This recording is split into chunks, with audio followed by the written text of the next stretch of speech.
This is the Greatest Philosophers in History series, where we analyze the most fundamental ideas of the most extraordinary philosophers in human history. In this episode, we'll be exploring the philosophy of Jean-Paul Sartre.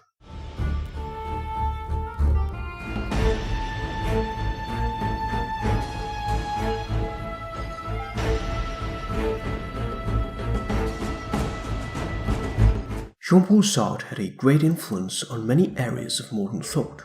A writer of prodigious brilliance and originality, Sartre worked in many different genres. As a philosopher, a novelist, and a cultural critic, Sartre is one of the key figures in the philosophy of existentialism, which emphasizes the existence of the individual or human subject who faces existential angst in an apparently absurd world. Sartre is credited for revivifying and popularizing existentialism to the world after it had remained quite stagnant since the death of Danish philosopher Søren Kierkegaard. It was no accident that his philosophy reached a wide public for the first time during the immediate aftermath of World War II.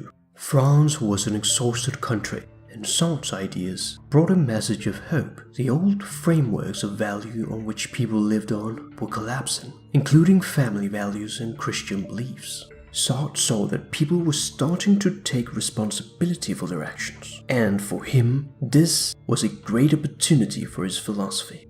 Sartre was born in Paris in 1905, the only child of his father, an officer of the French Navy, who died when he was just 2 years old. He was raised by his mother Anne-Marie, whom he was very fond of, and his grandfather Charles Schweitzer, who introduced Sartre to classical literature at an early age. As a teenager, he was frequently bullied, in part for having a strabismus in his right eye, a problem with eye alignment. He was also very short, standing at around 5 feet tall in his adulthood. He felt that he had an ugly physical appearance, and focused all his energy on his mind.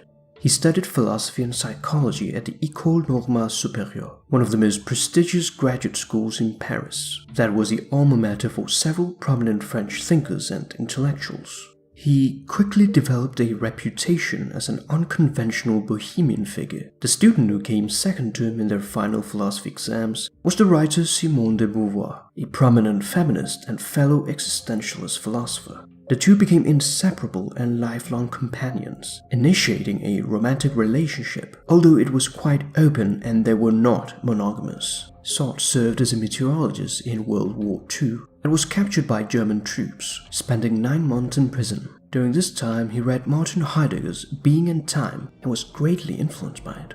Sartre was awarded the 1964 Nobel Prize in Literature, but he declined it. He was the first Nobel laureate to voluntarily decline the prize. He was horrified by the idea of becoming incorporated into the establishment. By this time, Sartre had become a household name. He was often seen frequenting cafes, where he wrote while he chatted with his colleagues. He remained a simple man with few possessions, and was actively committed as an activist, taking part in various strikes. On one occasion, he was arrested for civil disobedience. French President Charles de Gaulle intervened and pardoned him, saying that you don't arrest Voltaire. Although Sartre spent much of his later life trying to reconcile the individualistic philosophy of existentialism with the collective vision of Marxism, ending up in a sort of anarchism, we'll be focusing on the thoughts of the existentialist Sartre, not his later controversial political life.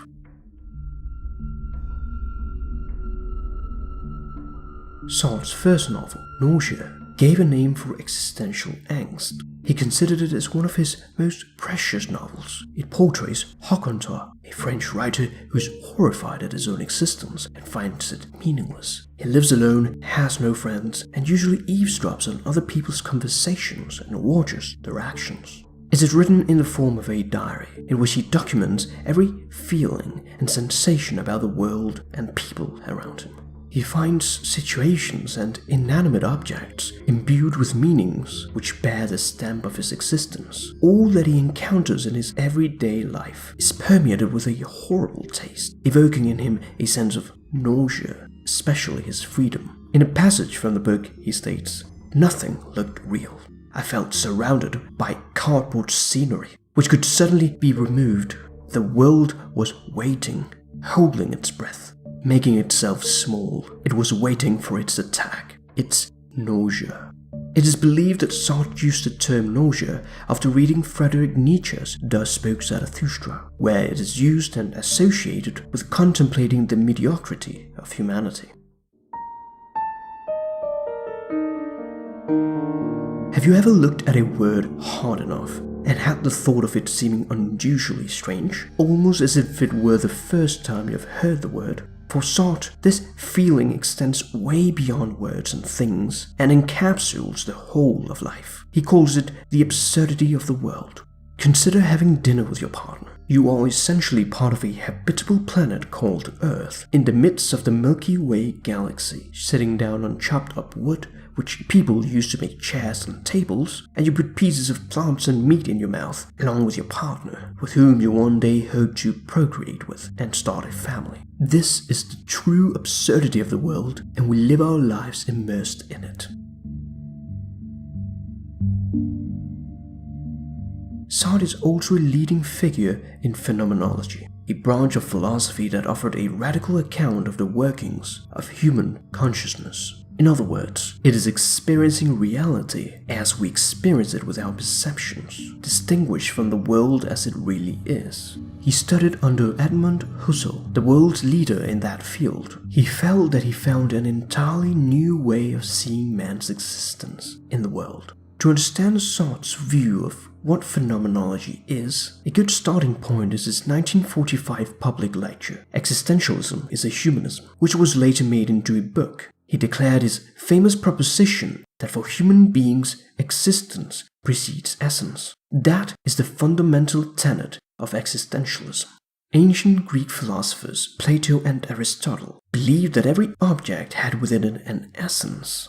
The essence of a thing is a specific thing within an object that need to be there for that thing to be considered as whatever it is. If this thing for some reason did no longer have this specific property, it would have lost its identity and would therefore become something else. Take for instance a knife. If it lacked its blade, it would just be a colorful handle of a sort. In other words, it would have lost its essential property, or the essence of that knife, a quality that is necessary to make it what it is. This extends to every single object, including human beings. Every human being is born with this essence, thus essence precedes existence. This is the core philosophy of essentialism.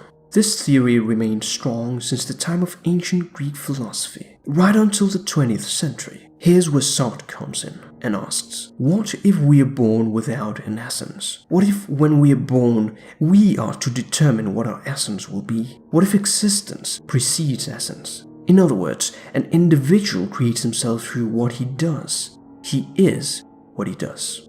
Just as a painter paints on a black canvas, we invent what will eventually appear on the canvas. In that way, our life is a work of art, and every action defines us. However, the moment when you realize that your existence is not founded upon any past objective facts, that your existence consists of what you're going to make of it, it becomes a slightly horrifying realization.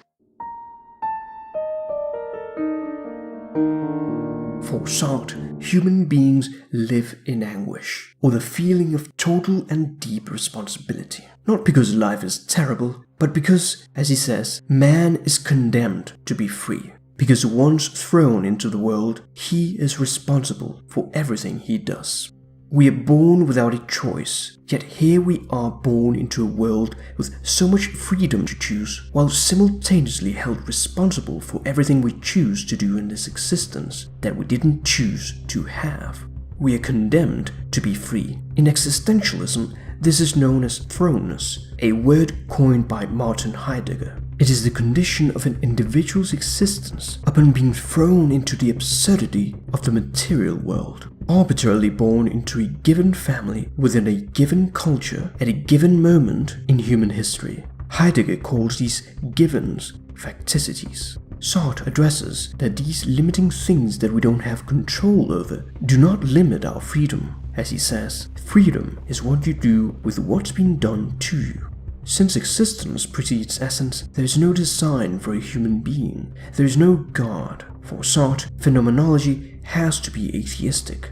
Assuming that God exists and has created everything would mean that essence precedes existence, the opposite of Sartre's view. We therefore exist first, and only then do we end up trying to make sense of things by way of science, religion, political ideology, philosophy, or anything else. That is quite a difference from Kierkegaard's view of existentialism. For him, you can't do existentialism without God. For Sartre, it works the other way around. As you can see, these existentialists have really different ideas, even while pertaining to the same philosophical movement. Sartre tries to rebuild the idea of freedom taken out of the Christian culture, getting rid of the power of God on human life. He believes that if God exists, man is not free. And if man is free, God does not exist. If God is dead, or as Dostoevsky said, if God does not exist, everything is permitted. So, if there is nothing that preordains our human nature, then we must be free. We can then begin to set our own meaning to our life. Once we exist, it is our job to discover our essence. Freedom is one of the most important aspects of Sartre's philosophy, to understand how truly free you actually are. However, once you realize that you are completely free, you begin to feel dread of the amount of possibilities that are open to you. Everything is possible. It is you who has to decide the meaning of your life. When you realize that your freedom is completely without direction or guidance, it produces a sort of dizziness or nausea, which is why Sartre regards freedom as a condemnation. Man is nothing but his life and actions, and this is horrifying. A common trap that people fall into is what Sartre calls bad faith, a dominant theme of his work. Bad faith is a way of denying the fundamental nature of our freedom and responsibility. It is a way of making excuses for ourselves. We accept something as true that really isn't that convincing to us, but because it is convenient and easy for us to believe in. Sartre talks about a hypothetical waiter. He does not like his job. He goes to work day after day and does not feel fulfilled. But when he thinks of applying to a different job, or asks himself the difficult questions that would come along with that sort of life choice, he convinces himself that it would be better to just remain a waiter. For Sartre, this is nonsense. It is bad faith. We are free individuals that can choose the meaning of our life. We convince ourselves that we actually don't have a choice. We need the money to pay the bills, feed our family, and so on. And that being unhappy at the current job is just how life is. Sartre would say that it is entirely self-imposed. It is self-deception. It is something that people do to avoid making difficult life decisions, desperately trying to avoid temporary discomfort in the present moment, which comes from the ability to choose and be free, telling oneself excuses. We put ourselves in long-term agony in an attempt to avoid short-term discomfort. Sartre's masterpiece, a major philosophical work of his life, is Being and Nothingness, which became the core of existentialism. He speaks of consciousness, bad faith, the existence of nothingness, free will, and authenticity. The idea that individuals can always choose their own actions, even in situations which appear to enslave them. He begins with the origin of negation, the empty nothingness, or opposite of being. Our conscious existence introduces the idea of nothingness into the world. What this means is that we are able to conjure up things that aren't physically visible to us. For example, you might see your bed because it's right in front of you, but you can also not see a pyramid. You can imagine it being there, and thus your experience of the current room is altered and structured around the fact that there is not a pyramid in it.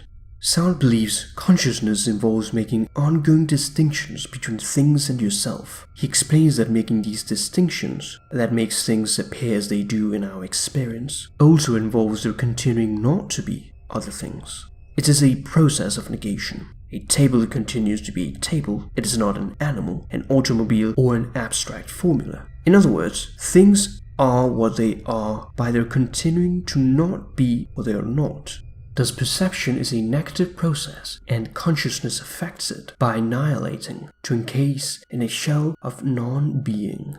The theory of nothingness is central to Sartre's philosophy. It distinguishes between two kinds of being: consciousness, or what he calls the being for itself, which is the source of all meaning, and on the other hand, a mode of existence that simply is, which is not conscious, and is relevant only to inanimate objects, the being in itself. One of the problems of human existence for Sartre is the desire to attain being in itself, which he describes as the desire to be God, a longing for full control over one's destiny, and for absolute identity, only attainable by achieving full control over the destiny of all existence. The world is meaningful to us because we, the for itself, give meaning to the in itself. The for itself uses the world to try to give itself some kind of definition, but it is pure nothingness. Sartre doesn't believe you can define humanity. Whatever we are is so free that we can constantly redefine whatever we are. Nothing could ever become necessary for us. Therefore, we are a kind of nullity, but we must have some kind of content. We need to become what he calls an in itself for itself. That is, we need to become conscious of having some meaning and content. All of our activity is understood by trying to cover up our nothingness and delude ourselves into thinking that we have an identity, some kind of content and meaning in our lives. But since we really don't and can't have it because we're pure freedom and nothingness, we are a futile passion or in despair. So we are constantly in bad faith. We are the kind of being that needs something that we can't have. In addition, he later adds the being for others, which englobes the whole of society. He states that many relationships are created by people's attraction, not to another person, but rather how that person makes them feel about themselves by how they look at them. Whenever Sartre thought about what other people were thinking when they were looking at him is fundamental to his existence and to all of his writing. The look is a central concept in Sartre's phenomenology. It is the exploration of the experience of being seen. You are a subject, but if someone gazes into you for a long time, you start becoming hyper-aware of yourself as an object in other people's views. What we think of self-consciousness is actually our consciousness of the world. For Sartre, there is no such thing as a self, an essential being that we truly are. This is merely a security blanket for an idea which he tries to get people to abandon. His whole argument is that there is no predetermined character which makes you be who you are. Who you are is a function of what you do. Sartre gives the example of a person looking through a keyhole into a bedroom. He is behaving as a subject, but the experience of being caught seeing through the keyhole immediately makes this person aware that they are a person looking at the bedroom behind a closed door, whereas before they were just looking at the scene. This person has been transformed into something that was just trying to see and listen to the conversation, to a person with a nauseating feeling of shame, proving that we are always under the eyes of other people. Thus, we are all objects in the eyes of others. There's no way that people can feel entirely comfortable with each other. It is always going to be impossible to think of yourself simultaneously as someone who's going around the world acting in it and being an agent, and also to think of yourself as being an object that other people are observing. The entire social realm is based on adversarial aspects. In his book No Exit, Sartre illustrates the difficult coexistence of people because we are unable to escape the watchful gaze of everyone around us, which alienates us and locks us in a particular kind of being, which in turn deprives us of our freedom. All those eyes intent on me, devouring me. What? Only 2 of you? I thought there were more, many more. So this is hell. I would never have believed it. Do you remember all we were told about the torture chambers, the fire and brimstone, the burning mall, old wives' tales? There's no need for red-hot pokers. Hell is other people. Sartre's physical condition deteriorated, in part because of his workaholism, but also because he was a notorious chain smoker. He died in 1980 from swelling of the lung. Over 50,000 people took to the streets of Paris to follow his coffin, and millions watched on television. No philosopher had ever had a bigger following. He was a philosopher who thought against himself, against everything given to him by society and education. He spent his life testing the limits of traditional thinking. The fact that life is meaningless gives us the opportunity to give it a meaning. It is precisely because it doesn't have meaning in advance that we are justified in creating one. In a world with increasing anguish and despair, Sartre teaches us that we are in control of our lives, that we are allowed to build it the way we want with our own values. Life is your own work of art.